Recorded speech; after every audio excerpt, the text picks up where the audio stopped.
This isn't an appeal to authority, it's just that I have been around a bit. Started on one of these things. A few appreciative nods going around. Before migration to one of these. Yeah, no. You love the beep? No. Oh, there you go. Before migration to one of these. There you go. Definitely some nods. Before things became really exciting and moving on to one of those. Progress. So, I am also a very, very infrequent blogger. I do have a website. I do sometimes remember to put things up that I find interesting. You know, if you find anything there that's useful, knock yourself out, but don't expect to find anything there for months and months and months on end. So first things first, how many people here are running teams of developers? Yeah? Okay. How many people are using test-driven development as a regular part of their Excellent. Okay. How many people here need to be sold on the idea that test-driven development is actually a good thing? We've got at least one hand up there. That's excellent. Okay. So, for the teams that you're dealing with, how many people have to deal with developers for whom test-driven development is a new idea? Brilliant. Okay. So, most of this talk is actually going to be it's going to be a demo. It's going to be demo. It's going to be actually in the IDE. It's going to be running through scenarios and to try and help illustrate the problems that certainly I've encountered with the teams that I work with before, and why test-driven, or at least one of the ways in which test-driven development can sometimes be a barrier to entry and can sometimes put people off. I mean, who isn't sold on the idea that testing is a good thing? Brilliant, that's the right answer. So no one's put their hands up. So yes, testing is a good thing. Being able to test early, being able to test often is one of the best things you can do with your code. It helps to drive the quality of the code that you're dealing with. But the problem is, if it becomes difficult and onerous to achieve, the people that you're working with are much more likely to not want to bother. A lot of developers, a lot of programmers like to take the easy option, yes? Like to take the shortcuts, like the creatures of habit. They don't like having their workflow interrupted. They don't like having to rip their minds out of what they're doing and have to solve another problem, yes? They like to be able to a lot of people just like to be able to turn up, do their day job, and go, yes? So, what I'm going to do is run through the basic overview, and then most of the rest of this will actually be demo. Okay? So what is an auto-mocking container? Does anybody? Any hands? No? Okay. Well. So an auto-mocking container, in simple terms, is a specialized inversion of control container. So how many people are using a dependency injection or inversion of control containers? Excellent. Okay. Who's not certain of what an inversion of control container actually is? Okay. So an inversion of control container, it's a system it's a container by which you get the objects that you want to work with from your inversion of control container. And your inversion of control container supplies all the dependencies for the object. So you ask for a controller, it provides you, and the controller may have a constructor that takes several services, and those services will be provided by the inversion of control container. It means you don't, as a developer, or as a programmer, you don't have to worry about where these dependencies are coming from. Okay? We'll demonstrate this in more detail. But the crucial thing is it supplies test doubles for the dependencies. So it will supply the mocks for the dependencies. So as opposed to providing real objects, it provides the mocks that you can then test against. Okay? And that really is about it. So actually the concept is fairly simple. But once you see it working, it should help to make a bit more sense. So the virtuous cycle, as it were, when you're developing, is you, first of all, you write your failing tests. Yes? You then implement the code that satisfies the test that you've just written. So you go from red to green. And then hopefully you refactor, sort things out, and you carry on in this fashion. Yes? There's nothing particularly controversial about this? No? What really happens, or what happens quite a lot of the time, is you write a failing test. You implement code to satisfy the test. And you then break unrelated tests. Well, what can happen is you break unrelated tests. And so you then fix the broken tests and refactor. But by fixing the broken tests, you've now derailed the train of thought. Right? So you've moved on from the code that you were working, the code that you were testing, and you've now broken, because you've broken something completely unrelated, you've now completely lost where you were. Yes? And as we all know, the more you break the developers or programmers' train of thought, the less productive they become, and the more annoyed they become. Yes? So let's dive into some code. So any questions before I dive into this? No? You're all very quiet for 9:30 in the morning. Breaking test. Yes. So it seems to be you test the class in isolation, so you will break an existing test, so it's either the test is obsolete now because the functionality has changed. What kind of break? Well, should we run through this and you'll see exactly what I mean? Okay. So let me just. Where's my mouse gone? So, I'm just going to start from an empty web application. There's nothing particularly magical about this at all. Okay. So, we've got an empty web application, and this is going to be the world's most interesting MVC web application. It is just simply it's going to end up just putting time and a message and the current date up on an MVC page, okay? But it's more just showing the process that we go through to get there than anything else. So, the first thing I'm going to do, I'm just going to quickly enable encrunch. For those people who haven't seen encrunch, this is a continuous test framework. So, this will automatically run any tests that I've got in the project in real time. So if I've just quickly put progress bar up, there we go. Let's move that up there. Right. Okay. I quite like this because it shows me in real time whether I've got breaking tests or not. So, just quickly go to my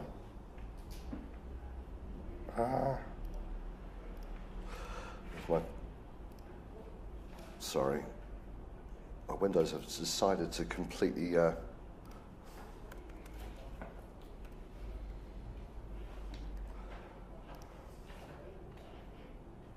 I moved that as well. That was clever. Didn't mean to do that. Oh well. Right, so the first things first, I'm going to install package when the IntelliSense picks up. Right. So this is going to be a MVC application, so I'm just going to get my dependencies for MVC.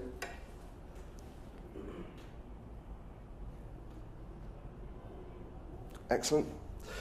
And I'm going to get, if I just create a test project, so I'm going to add a new project here, and this one is just simply going to be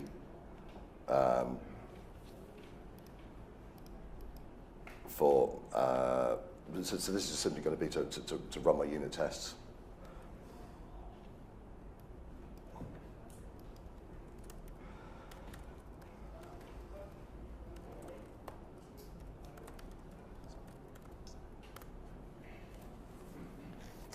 Okay. Incidentally, who's ever used the class 1 when it's generated? It's got to be the most useless thing that the Visual Studio ever does. Sorry, I'll get rid of that. Okay, and into this project I'm going to put, sorry, I didn't want to do that.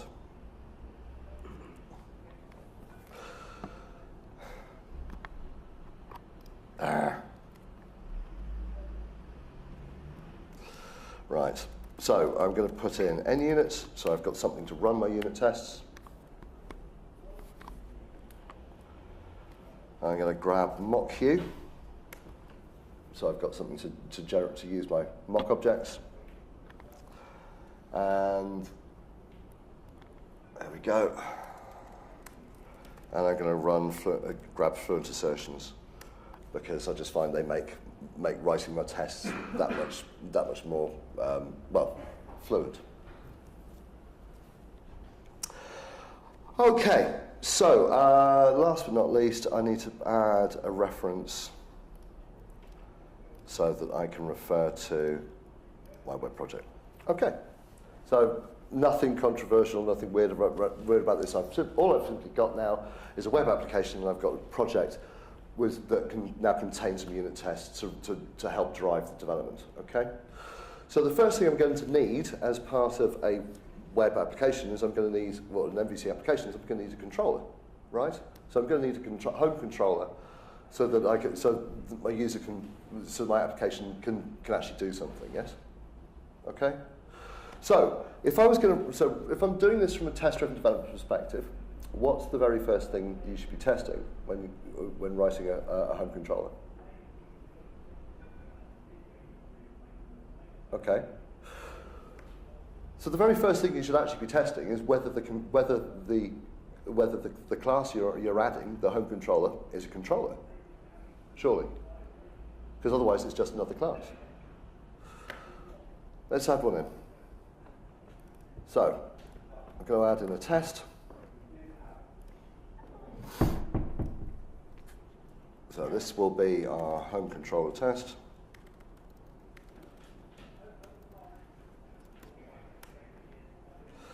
So we're going to say this is a test fixture. Don't need to do this, but I quite like to do this just because it means I can see instantly what's going on. So currently that's right. That should turn green in a second. So I'm going to so the first thing I'm going to do is run a test that says so public void set as controller. Such a term that I picked up from. I'm trying to think who I picked it up from. Mark Seaman. That I found quite useful actually. What's going wrong here? Say again. Of course I do. I spent too long in different languages. Right, so so the green is the test that's currently passing. It's passing because basically there's nothing in there. Okay. So what I need to say is that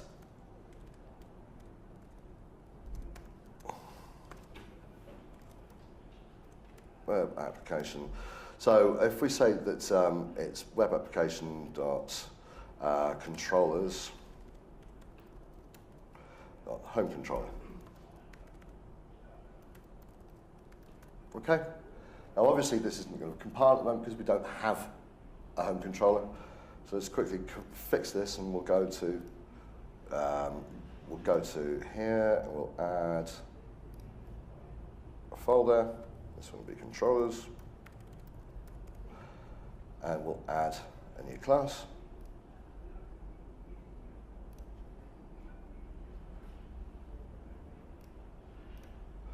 We'll call this home controller.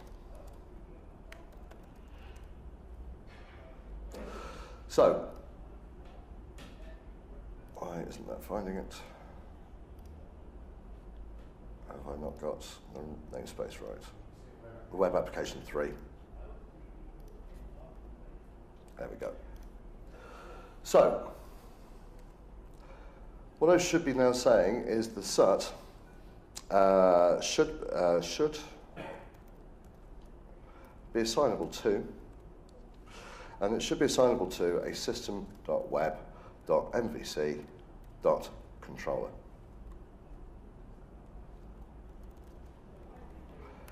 Because if it isn't, it's not a home control. It's not a controller, right? So that test goes red, so I can go back to my home controller and say, yeah, I want this to be a controller.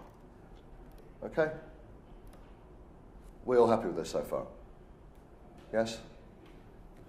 So, the next thing I need to do with my controller is I should have an index method, and the index method should return a view result. Okay? So this is all the setup that you should really be doing for even just at the controller level. So let's have a index. Sorry.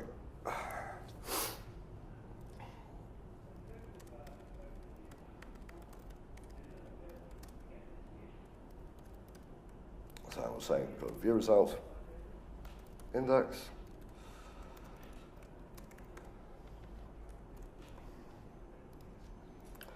So currently that will return null. And so the test should be public void index should return view result. Now, so there's our SUT again.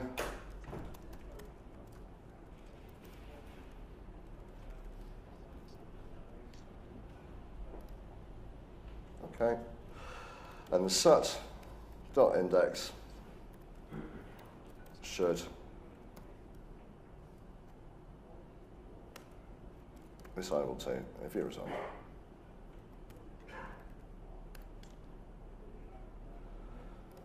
Right, that's a test, and again that fails, right?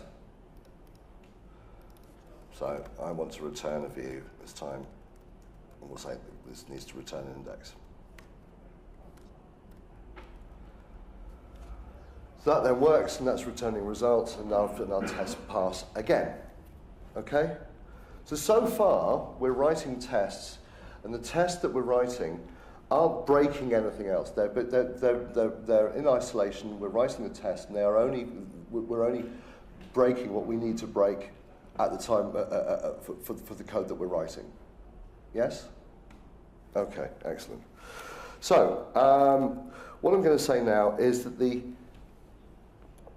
index, right, so let's just use that just briefly, and let's create a razor view. There we go. So currently as this stands,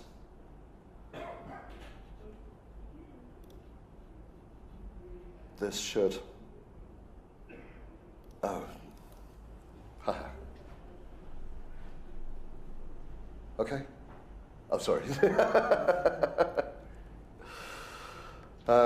Right, where were we? So I've done that. So now, what I want to do now is I want to change this. So I'm returning a model. Okay. And the model is going to be, let's say we have a greeting. Oh, these horrible, horrible, horrible keyboards. I much prefer having a proper, large-scale plugged-in one.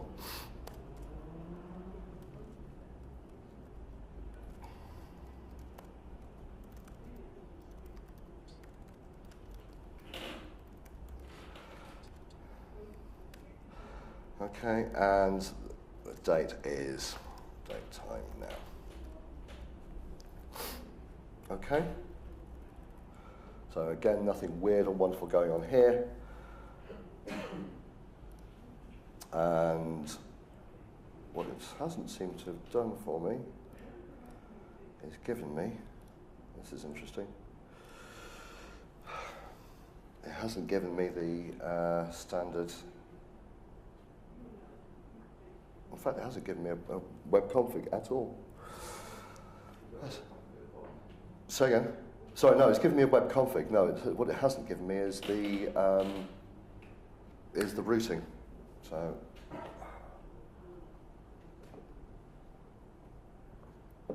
which is useful. Sorry, I'm just going to quickly grab a file that I've got from elsewhere. Hang on, bear with me just a second. Otherwise, I'm going to be here all day.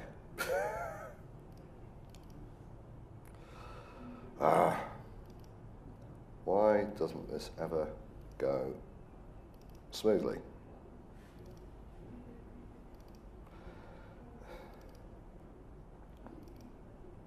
Right. Thank you. That's the one I'm after.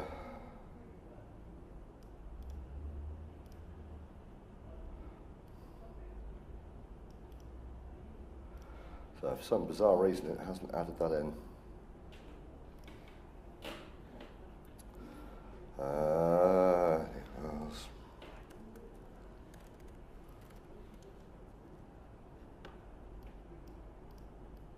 So I need that, and I'm going to need to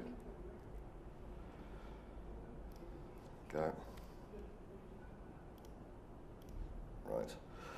Sorry, I'm not trying to. What I'm trying to avoid is I don't want to be testing the infrastructure. Okay, I'm trying to assert that MVC itself works fine if it's MVC if it's the MVC stuff that you're writing. What I'm actually trying to test is the code that I'm writing from scratch. So things like the home controllers and everything else. And so far this is not quite working out. So.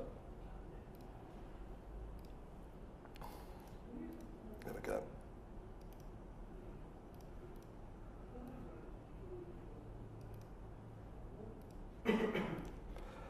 So I do apologise about this.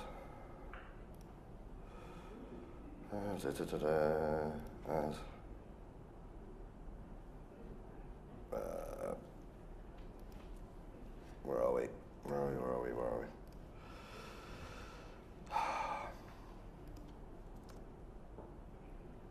There we go. And that should be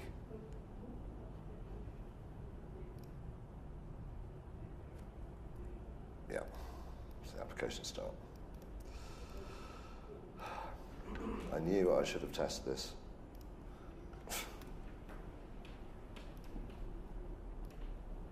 Okay, so hopefully that should now run and shouldn't display anything. Okay, that's getting better. There's our views. Let's get rid of that.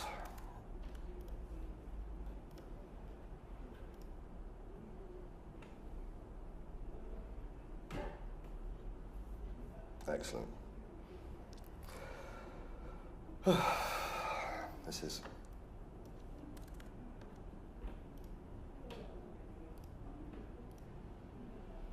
it's nothing like testing in front of an audience. And this is nothing like testing in front of an audience. Oh, dear Lord. Right.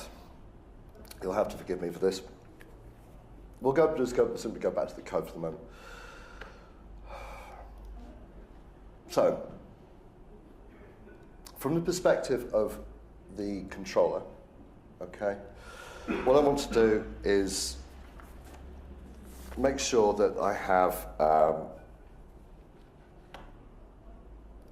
so I've got my home controller, I've got a greeting, and I have, so I've got a model that's being put out into the view, okay, that model contains a greeting and it contains a date, okay. Now, in your well-structured enterprise application, the greeting doesn't come from a string that's inserted straight into a model, right? Your greeting would come from something like an iGreeting service, let's say. And the iGreeting service would contain a method, would contain a property on it, right? So, and that property would be, let's say, I don't know,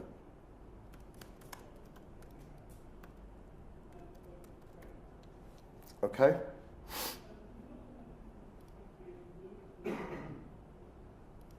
Yeah. Again, I've been spending far too much time in Java recently. Okay? So, in which case, you would have your home controller would have a constructor, and that constructor would take an iGreeting service,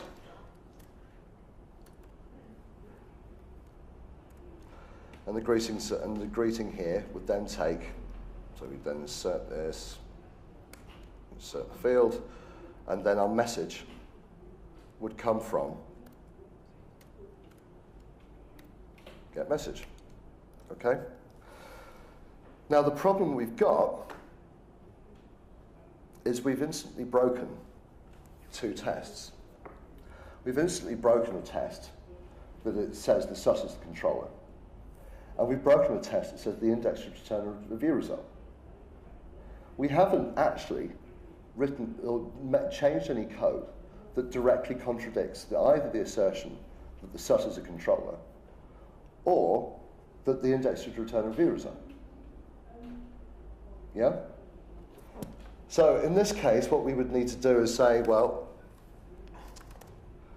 I'm going to need to make a mock, so I'll make the greeting service. Okay, and I'll say this is a new mock of iGreeting service, and I can put that in to my constructor, and that needs to be the greeting mock object. There we go. And let's do the same thing down here.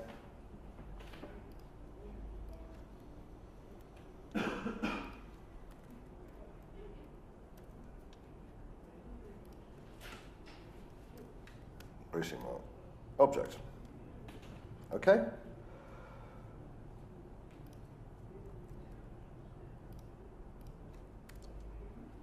And that's still failing to build. What's it failing? Where's it failing? I've got a... There we go. So now my test passed again. Okay? So we've got so I provided the mock for the greeting service, and everything's good again. Now, if we go back to our controller, again, this date, that's nowhere near enterprise enough. We wouldn't simply get date from datetime now, surely not. What we actually want is a date service. So if we say that we have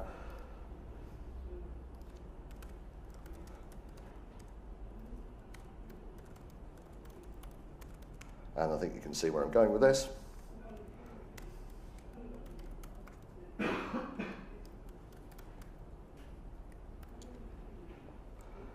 So again, I'm going to add in the date service from here.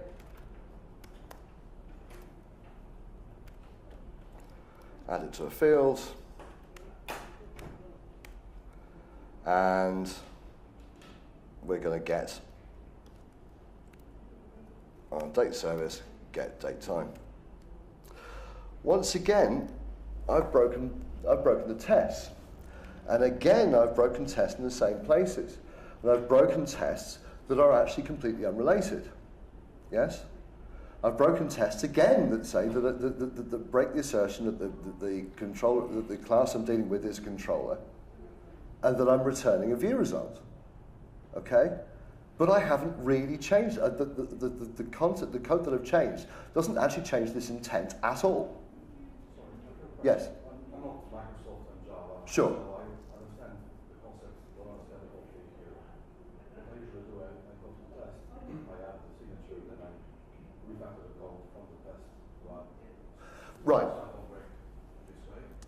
Okay. So yes. Okay. So what I'm trying to put across, more than anything else, is the fact that from a developer working with code, and it doesn't really matter whether this is Java, whether this is C# or anything else, the fact that it is easy to break or to put barriers in the way, so that you've got to continue to keep coming back to code that you're working with, to fix errors or fix build problems that you've now got that aren't actually related to the intent of what you've changed. Yes? That's. Case of major refactoring and changing signatures. But this isn't a major refactoring. This isn't a major refactoring at all. This is simply adding a service into an ISC contained class. Yes. So this isn't a major refactoring. If I was taking methods and moving them around and moving them out into other classes or doing various things like that, I would absolutely agree with you. But I'm not. I'm simply saying, as opposed to getting a value from a straight sort of hardwired into a view, right? I'm getting it from another source. Now that shouldn't, by rights, be a barrier to what you're already doing. Yes? So let's just quickly do this. So I've got my date times, service mark is equal to new mark of I date times, not factory, sorry, getting ahead of myself. I date time, I date service. Okay.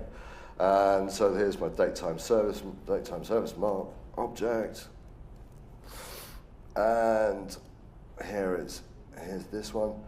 Now notice something else is happening here as well. The other thing that's happening is our test, the setup for the class that we're testing, is becoming noisy.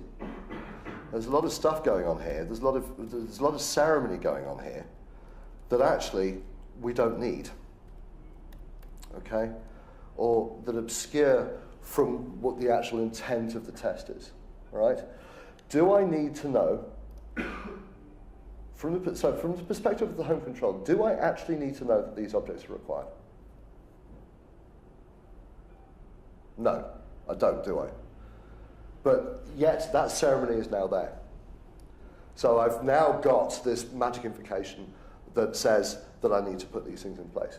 Now what's going to happen when you write another test? When your developer writes another test, the first thing they're going to do is they're going to copy. Right? And so they're going to copy all the ceremony of setting up and copy that out, they're going to copy it into the next method. Or they're going to set it up or they're going to move this out into another helper method. Yeah? And when the signature changes again, say this time around, you change the signature so that you end up, and I've seen this happen, so this really does genuinely does happen. So you change things at the signature, so this is no longer required in the signature, right? We'll take that out. Okay?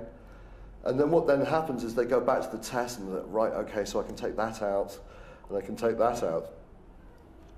But then these things get left behind, right?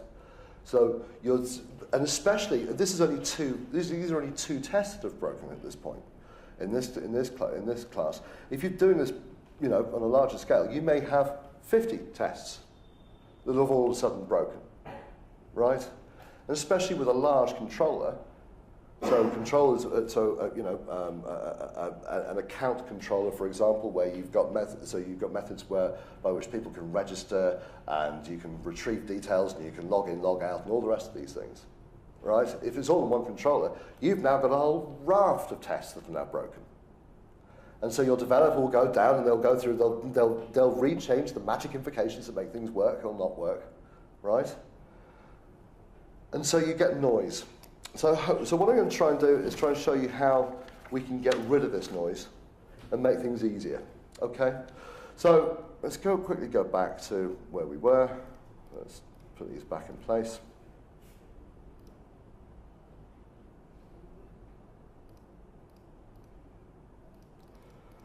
Right,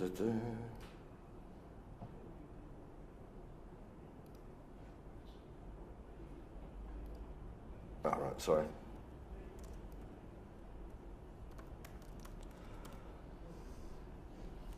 Right, yeah.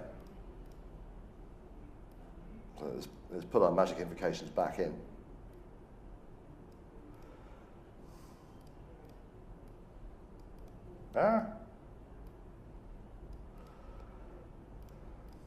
Right.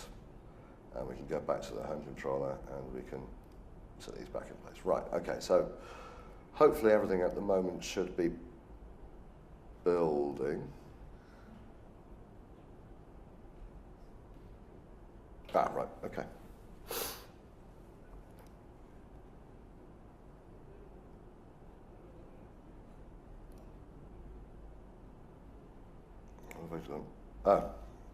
Must be object. Okay, brilliant. So I've got my green test. So what I'm going to do is I'm going to add in a dependency. Store package. Make sure I'm in the right project. And I'm going to install the dependency, which is the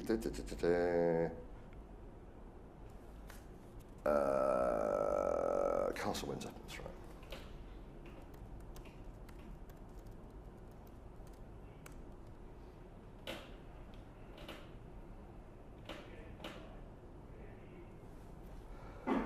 Okay. Anybody used Castle Windsor before? Yes? A few.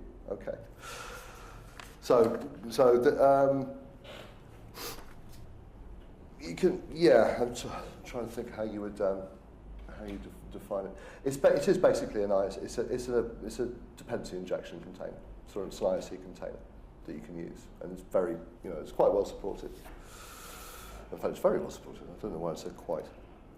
So what I'm going to do is I'm going to say what I'm going to want to do is I'm going to want to say that to Castle Windsor that I want an object, and I want it to sort all the dependencies out for me. Okay.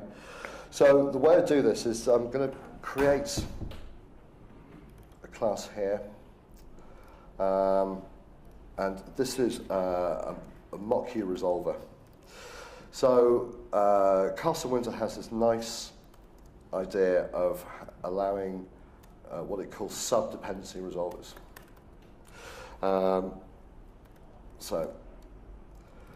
And the sub-dependency resolver basically says when I ask an object for when I ask Castle Windsor to create an object, it will then go through its dependencies, so the sub-dependencies of the object, and it will either get them from a mapping that's been given, but in this case I actually want to override that and say that, look, if you don't know how to get a dependency, create a mock for me.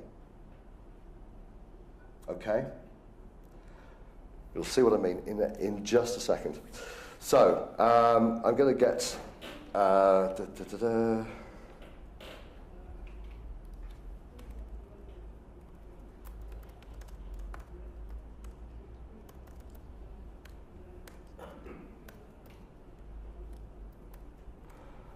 So I'm going to grab a kernel, and I'm going to initialize this in a constructor. Okay, so there's my mock queue, there's my resolver. So the first thing I need to have a look at is the can resolve method.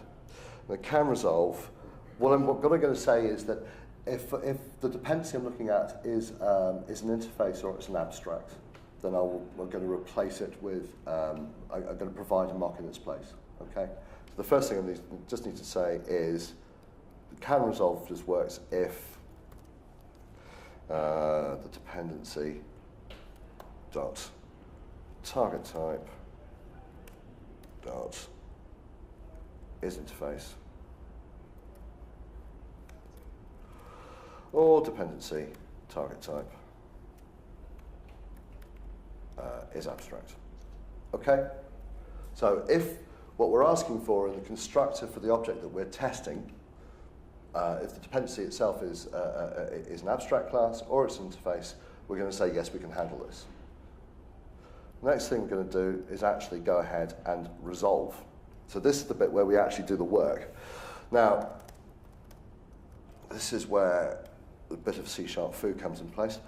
So if we take a type of, so we've got the open generic form of a mock, and I'm now going to make this a generic type and give it the dependency type. Dependency target type, there we go. This will, so what this basically does is this gives me a type. So in the case of, if my dependency is of an ifoo, this will create a type for a type that is type mock ifoo. Okay, so it's a way of constructing a generic type at runtime. Okay, from the type information. So it's still strongly typed. It's just because obviously I don't know what the type is until we've actually physically asked for it. Then I'm going to create the mock. And the mock itself will simply be mock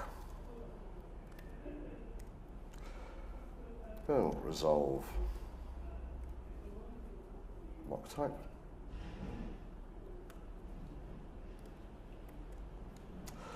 And then the last thing I'll do is return the mock object. So I create a mock, so let's create a mock of the type that I've asked for, or create the type of, actually instantiate the class, and return the object that the mock represents. Okay? The other thing I need is what's called an iWindsor installer. So I'll just call this a unit test installer.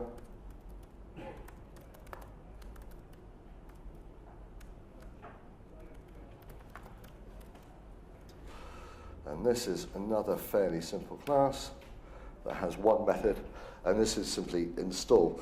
So what I need to do here is say that the container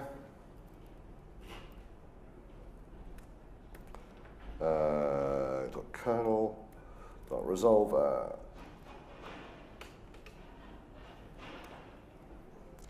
add subresolver new mock-u resolver given and pass in the container kernel.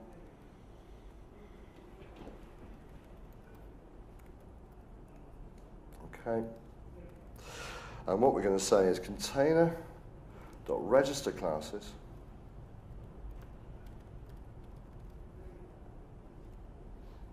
so container register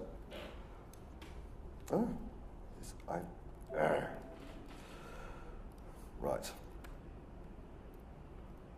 classes right so from assembly containing.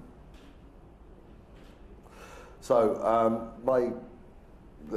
the assembly. So I'm adding classes from the assembly, and the assembly itself will be this one here. The quick way of getting that is to pick a class from here. So if I go to the global ASAX, for example, I have that global class. So if I pick that one. So I want from assembly containing. Where am I? Say again. Yes. There you go. Sorry. Yeah. Pick. With service self, and I want this lifestyle transient. Okay, so there's a bit of a magic invocation going on here, but don't worry about it. And then, so container.register component and say for type of mock lifestyle singleton. Okay, so what we're doing here, what we're basically saying is for any classes that exist within this assembly, allow them to self-register, and for any time that we ask for a type of mock, we'll ask for they'll have singleton scope. So there will always be so if you ask for a mock of IFU, it'll always give you back the same mock, so that you can then test against it. Okay? Now, what that allows us to do is to then go back to our tests. So if I go back to my home controller tests, so I can rewrite this, and I can say that I want a container, and the container will be a new Windsor container.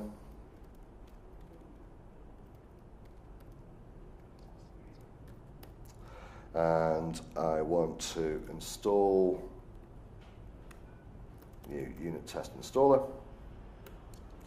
And what I can then do is I can then say that the system under test is actually now container resolve home control. Now,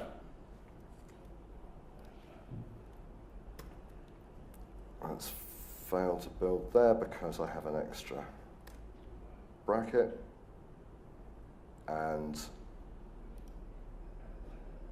that has passed. So my tests have passed. So everything's nice and green. But notice that now my test setup now doesn't have any reference here to the members that were on the class. So my dependencies have now been provided for me. Okay? So I can now say that if I do this, and now replace this,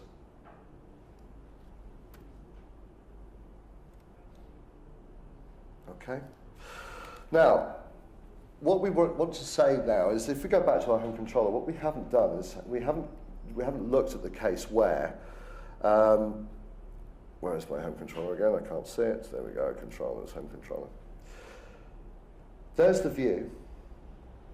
The greeting should be coming from the greeting service. We've got nothing to assert this is the case. Okay, so greeting should come from greeting service. Yes. So,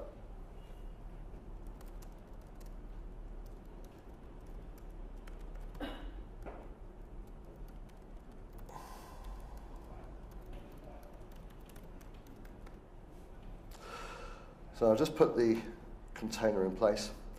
Now, what I can also now say is I can say the container dot resolve, and I can add in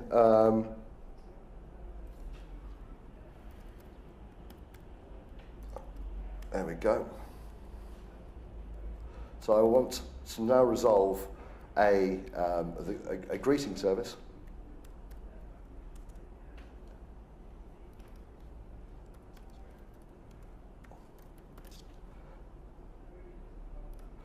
And I can now say greeting service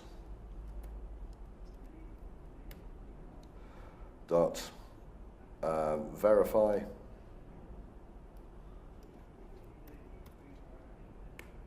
and I can verify that service and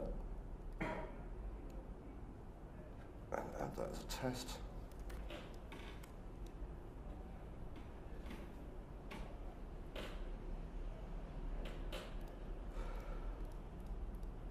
So that's right. So that's failed.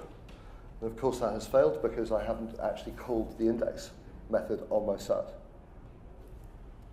So if I now say sat.index, so I've gone to so my objects have been set up, the mocks have been provided in place for the dependencies. When I've actually needed to get the same mock, I can go back to the same container and say, I want this mock, and I now want to be able to test against it. So the upshot of this now means that if, for whatever reason, I now have a third service, okay? So let's say I've got a, traffic interface, hi, foo, and we add in ifoo as a dependency.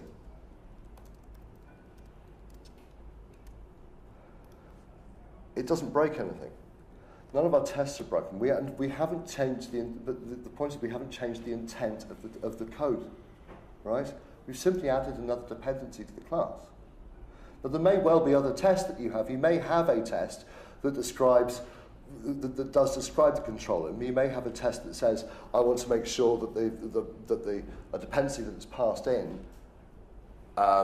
is assigned to a field. Now that would you would legitimately break that test, but what you haven't now broken is the other 15 tests, let's say, in your test class. You focus the test that you're breaking on the areas of code that have actually changed. Any questions so far? Yes? If that's a singleton, what happens if you want to run the test in parallel? Right. So the question is, if this is a singleton, what happens if you run the test in parallel? So that's why I haven't moved the tests, I haven't moved the setup into a helper method, right? So I have all my setup invocation in each test. Yeah, okay, that's a subtle gotcha if you were trying to be tidy. That could be a gotcha. Yes, absolutely. So yes. You mentioned, like, in this instance, you've not broken all your 15 tests. Yes, absolutely. But surely you shouldn't be changing code without changing the tests first. So you want to, this new thing that you're doing, you want to harness all your tests with the right verifications, so that it's in place ready. Absolutely. No, I completely with you. So the point is, I shouldn't be making changes to the tests or changes to the code until I have the tests in place. The proof that I need to do it. This is absolutely true. But put yourself in the mindset of your developer who's been put in front of who's been made to do test-driven development. He's not particularly sold on the idea, and is he going to? Do you really want to have to make the developer go through every test against a class every single time? They may not see the fact that these tests are in place. But there are other approaches that can help with things like building patterns. Or Of course there are. Of course there are.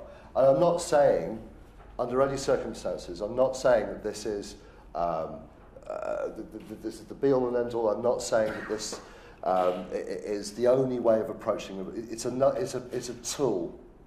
It's a tool in your armory, if you like. Okay, it's nothing more than that. No, I mean, you still want to try. You want to, as much as physically possible. You want to try and enforce good practice. You want to try and break. You want to break a test first. You want to you want to set everything up in place. But this is more about reducing the barriers. Yeah. Any other questions? Yes. Yeah. So I found that usually people don't put as much attention, in the code readability of the test as they will do in the actual production code. Right.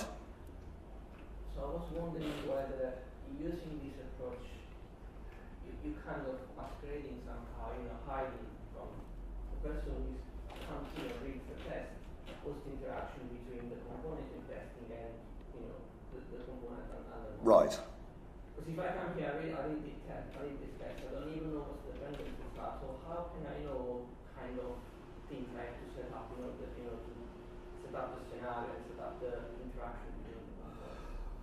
Okay, so the point is, when we're doing this, are we hiding the dependencies, or are we abstracting away the knowledge required for of the dependency? Yes, I'm wondering whether this thing is, it's making the test less readable. It's making the scenario less. So are we making the test less readable? Generally, I've found that no. Generally, I find you're making the test more readable, because then the only things you need to express using this type of method are the dependencies that you actually need to test. So for example, the greeting should come from greeting service. I have no mention here of the date-time service. I'm not interested in the fact that there's a date-time service. I know that there's a date-time service that's been injected into the class. Sorry, it's there. I haven't seen it because I'm not interested in that dependency. I'm not testing against it. But let's say you're a new developer. You come here. You want to write a new test. Yes. Right? But you're only looking at the test without looking at the actual production code. You don't even know that home controller is using a greeting service to perform some work. So you would not know where to go up to set up, because you don't know what the dependencies are. So you would have to look at the implementation first. Right. Okay. So the point is that so as a developer coming into the code, they're not going to know the dependencies that are required. Only by looking at the tests. Is that true? Because I can see that there is the dependency there. Well, that's because you already have a test. Right. But you shouldn't be in a position where you have a dependency. If a dependency has been added to a class and is being used, there should be a test to cover it. So as a developer coming in, looking at the test class, there should be a test there that describes that interaction. So you should be able to see it. Okay. So what I was going to do was to move on from there. So what I was going to do was add in a dependency. Now, currently, here's my web application. So my web application, if I say that, sorry, where was I going with this? I was going somewhere deep and meaningful with this. Not a problem. So, yes, so you could go down this route. What I try to do though is, because my applications I will be running, so my MVC application, I'm running a mocking I'm running dependency injection, so my ISE container, okay? So in my default project, let's add this. So install package, and the one I actually like using is Ninject. Okay.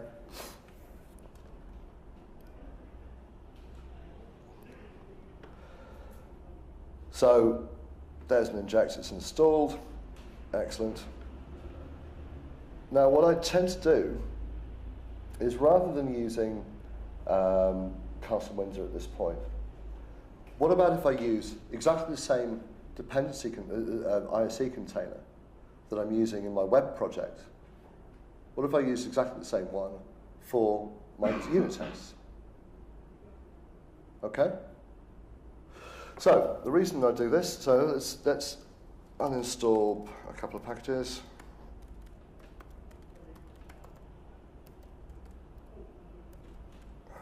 I can't type to save my life at the moment. I do apologise.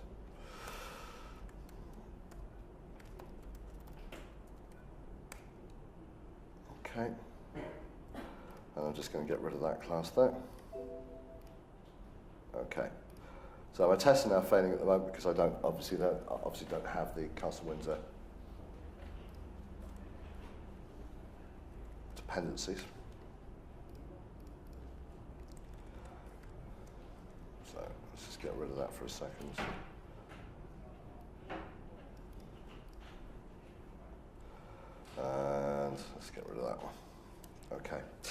So, what I actually tend to do, what I didn't do is,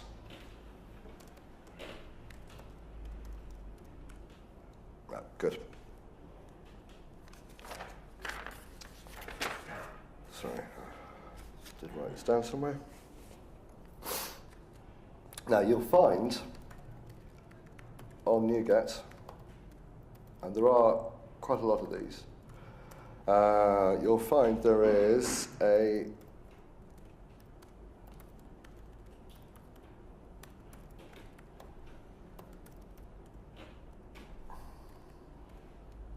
there we go. So there's a pre-built mocking kernel called, I use the, so Ninject, mocking kernel, mock-Q. There are, I can't remember which ones there are now. Right, so there's nsubstitute, there's one for Rhino mocks as well. So you don't have to use mock-Q, is my point. So now, I can turn around and say that. If I say I want a kernel,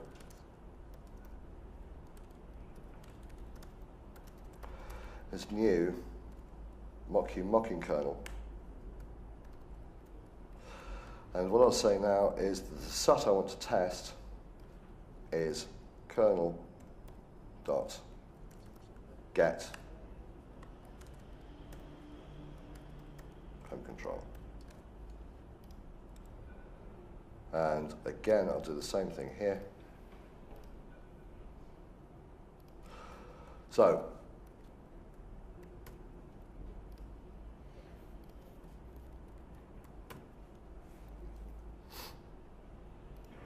let's just pop those in for a second. It should build. Yeah. And that's failed.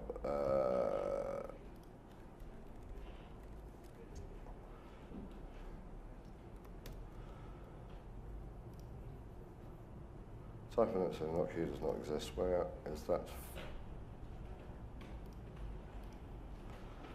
Oh, it's got its right. Sorry, this is a case of this is a case of ncrunch getting confused. There we go. Got confused because the dependencies all changed. So.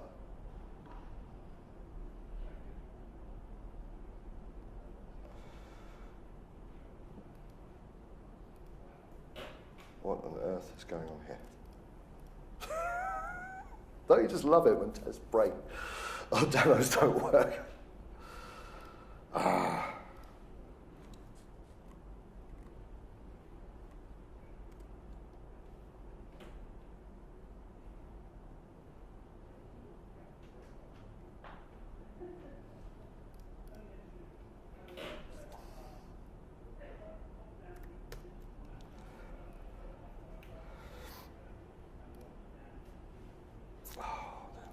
Tell you what, here's a project I made earlier.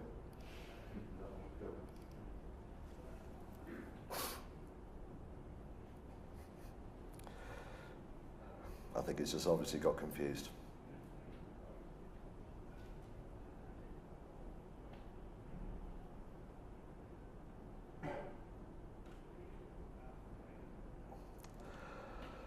Come on, Visual Studio, you know you want to. Right. So, here's my home controller tests.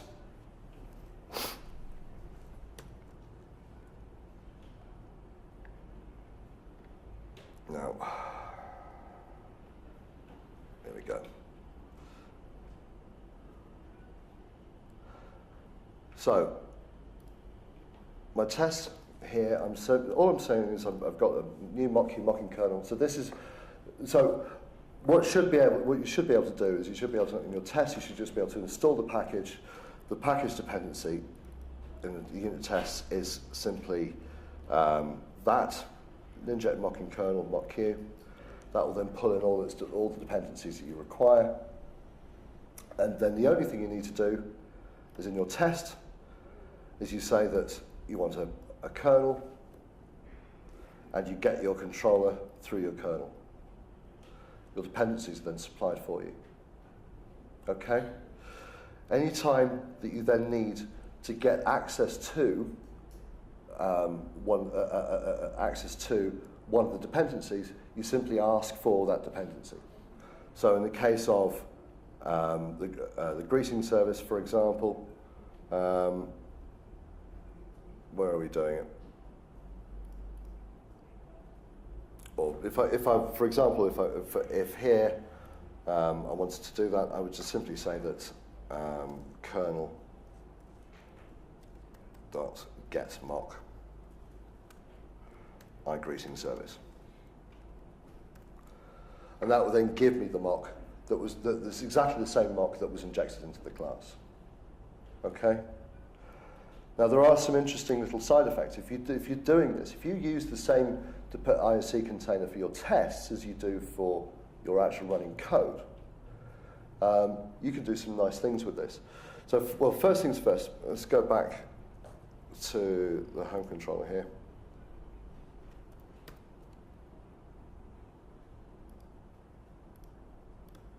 Let's run this.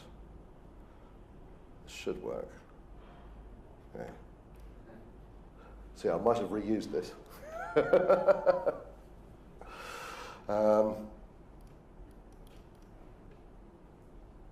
Let's just go back. Why is that coming back and saying that should be assignable to a controller, which it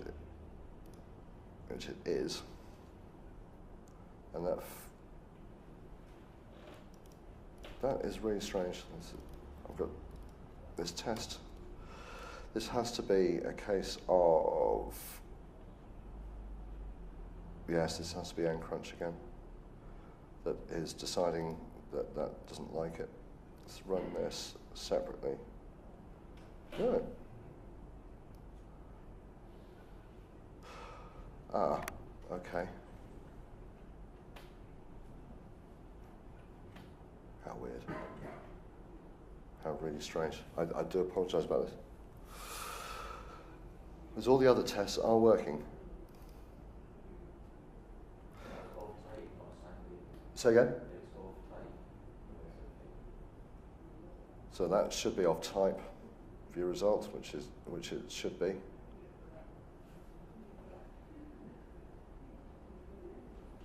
And that's assignable. I will have to come. There has to be an assembly resolution problem going on here. But anyway, one of the other things you could do with this is you can say, so as opposed to simply saying that I want to have a mock used at this point, so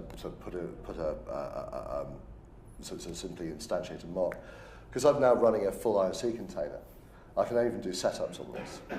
So I can turn around, for example, here and say, there is a greeting service. As opposed to providing, as opposed to saying, give me put a mock greeting service in place. How about actually put in a greeting service that we know of? Okay, so I have a fake here. Here's a fake greeting service. Implements an iGreeting service. It takes a greeting in that we can then put out, so I can then test that the greeting that comes back out that's set in our view is the right one.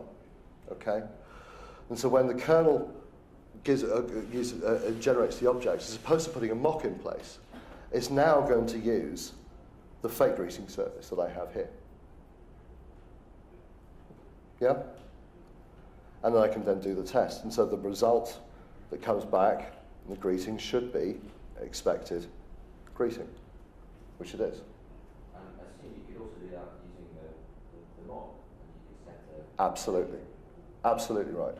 But this is just another idea. So now you've got this in place, now you have the mocking kernel in place, as opposed to simply saying, here's the mock. So yes, I could do the mock, I could get the mock, and I could do the setup on it. Or I can say, here's a fake implementation. And as opposed to resolving using a mock, resolve using my fake implementation, I'll use this. One of the other things that we've got, the other test that I have here is all controllers. And this one, so this is a test. So what I'm saying, this is just a nice little bootstrap test. It's worth thinking about. So just to check that if you've got a dependency that you have in your web project that's being set up to inject, and you haven't got a binding for it, you're going to get a runtime error. Okay. This is just a simple test. If it runs, which it should do.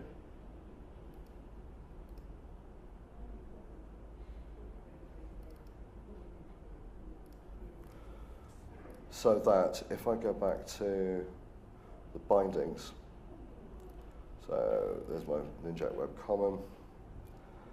So I'm binding a date service to a date service. What should happen is that the all controllers test should now break.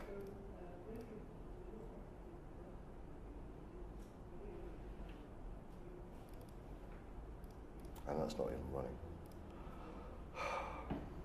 That's wonderful. I'll believe this.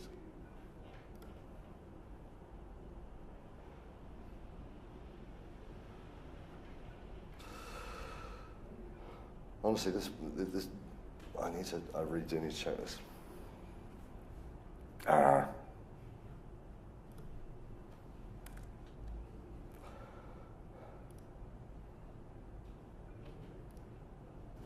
So,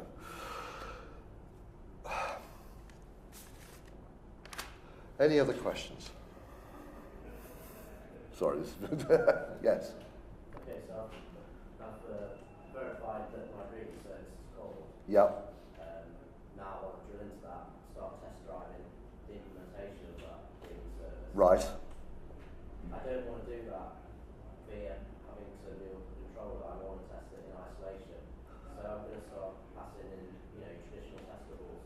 Absolutely. Instructor. Yes.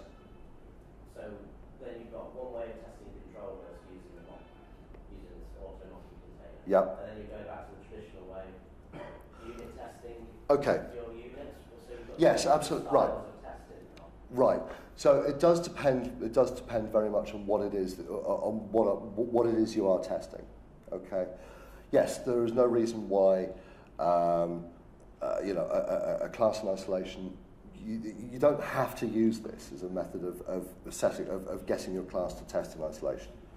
What this does, however, do is help to isolate you from. It helps to isolate individual members, for example. Think about it this way: your class, you may well have tests that encompass the setup, and you may well have tests that say, I need to ensure that I have the correct dependencies, and the dependencies look correct. Yes, but you may have your individual methods within the class you're testing. Your greeting service, for example. Yes, you might have. You would have individual members on the greeting service that you would test in isolation. So you may or may not use a mocking kernel to generate those dependencies. Or have I missed the question? No, I just find it like I want to pass as little services into my controller as possible. Right. A good old domain object that's got all the services it needs on it, so the controllers are kept skinny. So it's perhaps only a minute that I'm doing a controller test, and then for the rest of the time I'm developing these low-level units. Yes. Outside of anything to do with controllers. Yes. And then. Okay. Okay. Okay. So I've picked on a controller because it was an easy concept it was an easy concept to latch onto, and for a lot of people this is where. For a lot of people, especially within version of control containers, this is the entry point that they deal with. Okay, it could be anywhere on that stack. It could be. It doesn't have to be controllers that you're working with. It could be your domain object. It could be the setup of the domain. The domain object itself may well be pulling dependencies in from other sources. You know, it may be, maybe its own, maybe its own authority. Who knows? But anywhere where you're dealing with dependencies that are being pushed in, then this is worthwhile thinking about. Okay, but no, this isn't a controller-only thing. This is at any point where you have dependencies that are being supplied. So it could be anywhere down the chain. Okay. Any other questions? Okay. Well, I think we'll wrap it up there. I do apologise. My test work, my projects weren't working quite as well as they should have done. But thank you very much for your time, and I hope you have a remainder of a very good conference. Cheers.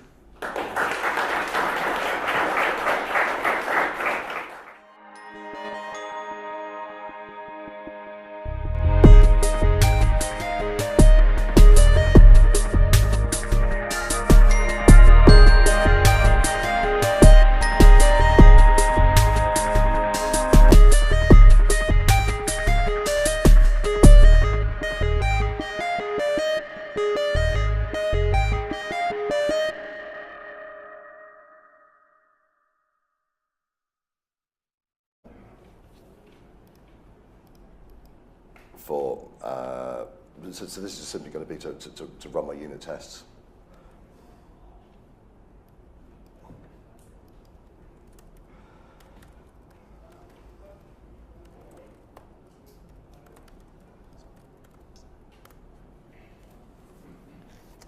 Okay. Incidentally, who's ever used the class 1 when it's generated? It's got to be the most useless thing that the Visual Studio ever does. Sorry, I'll get rid of that. Okay, and into this project I'm going to put, sorry, I didn't want to do that.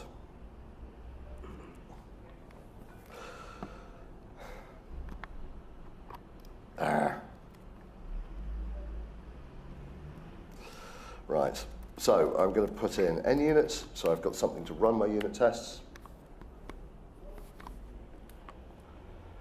I'm going to grab mock-Q. So I've got something to use my mock objects. And there we go. And I'm going to run grab fluent assertions, because I just find they make writing my tests that much more fluent. Okay, so last but not least, I need to add a reference so that I can refer to my web project. Okay, so nothing controversial, nothing weird about this. All I've simply got now is a web application, and I've got a project that can now contain some unit tests to help drive the development. Okay, so the first thing I'm going to need as part of a web application is I'm going to need, well, an MVC application is I'm going to need a controller, right? So I'm going to need a home controller, so that my user can, so my application can actually do something. Yes. Okay. So if I'm doing this from a test-driven development perspective, what's the very first thing you should be testing when writing a home controller? Okay. So the very first thing you should actually be testing.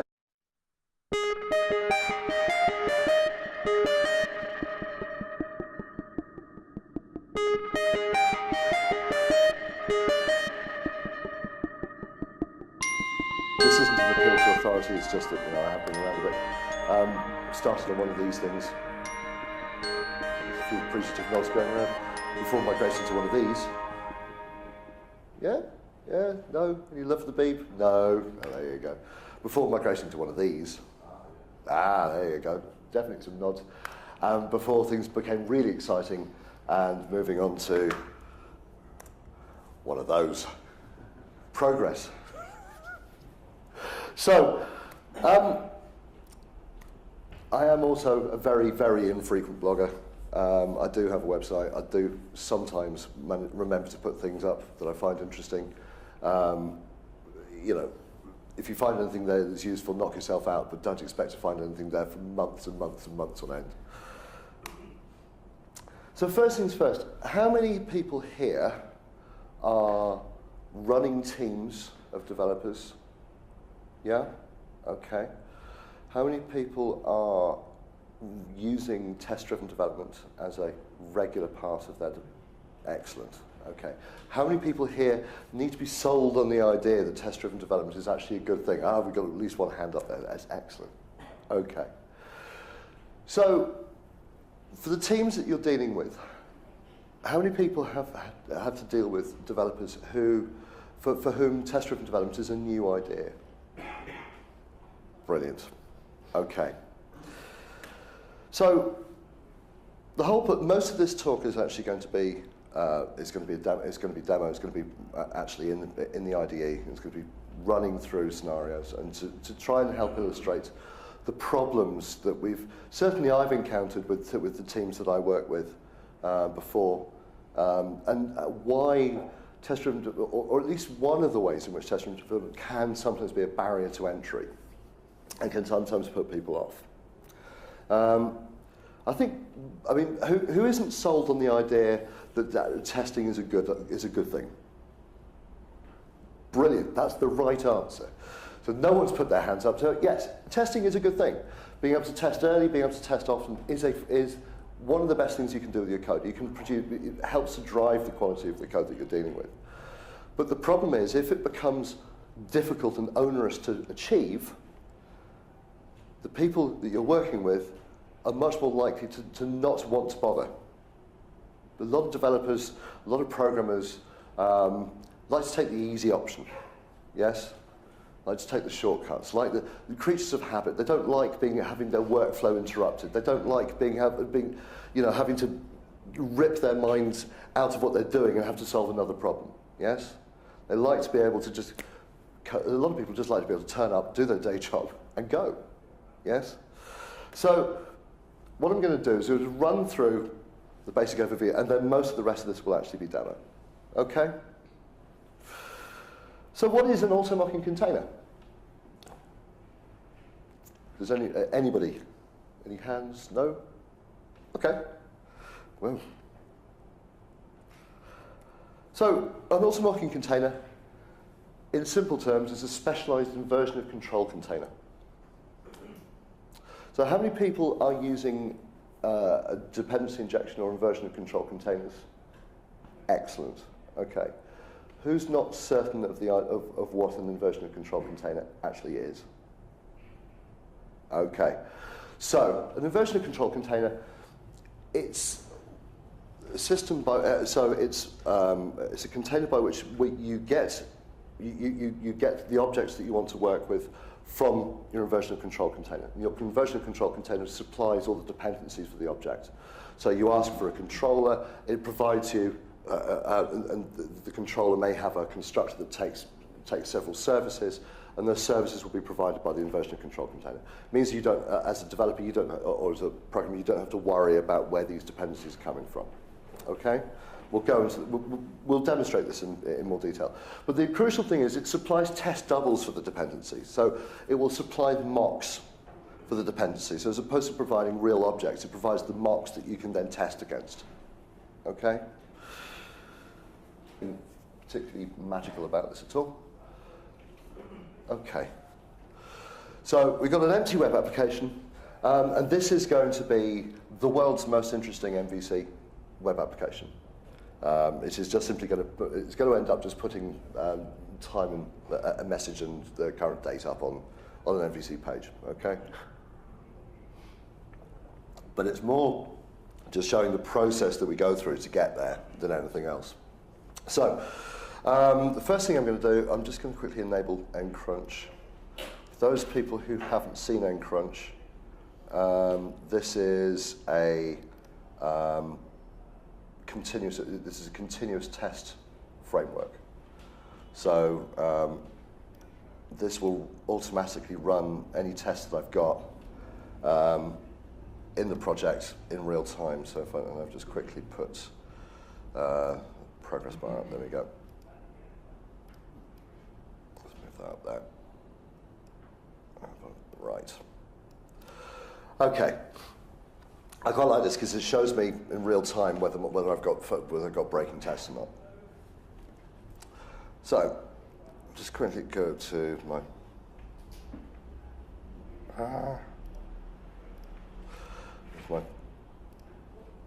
sorry, my Windows have decided to completely I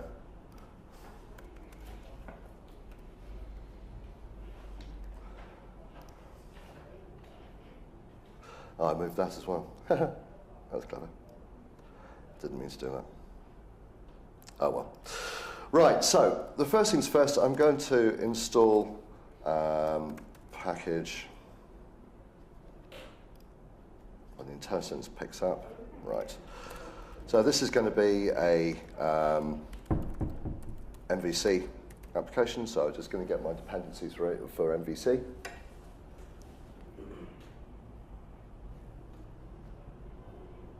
Excellent.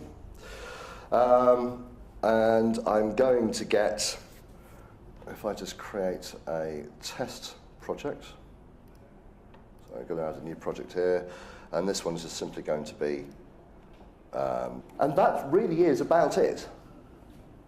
So the concept is fairly simple, but once you see it working, it should help to make a bit more sense.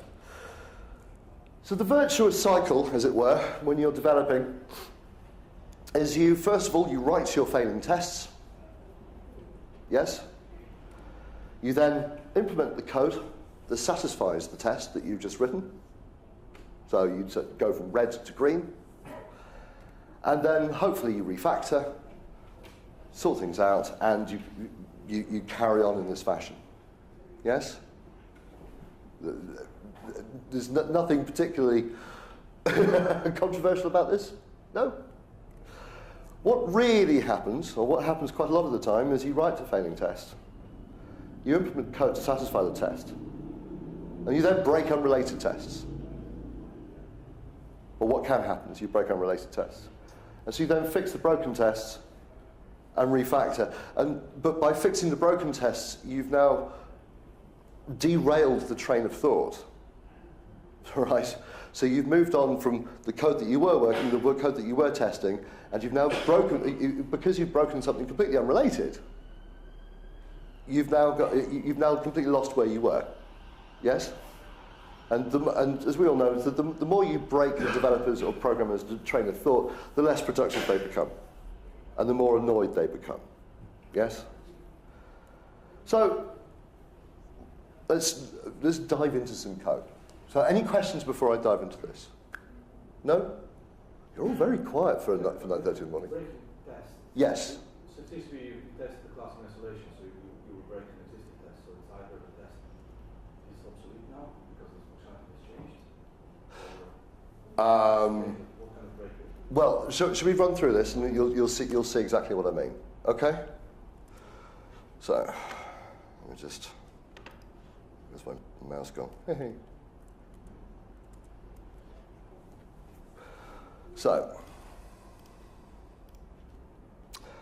I'm just going to start from an empty web application with nothing.